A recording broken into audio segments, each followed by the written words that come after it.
आपण समोर जे 3 कमानींचे सुंदर नक्षीदार प्रवेशद्वार बघत आहोत हे गणगौर घाटाचे प्रवेशद्वार आहे। गणगौर घाट हा बागोर की हवेलीच्या बाजूला आहे।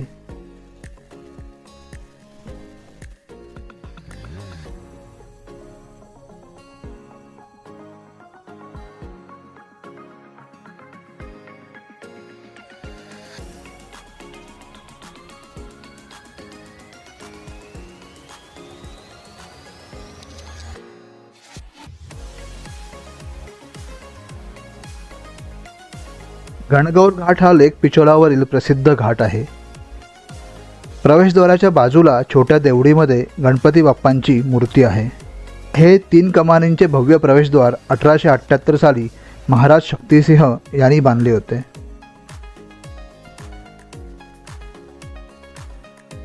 घाटाच्या एका बाजूस महादेवाचे मंदिर आहे।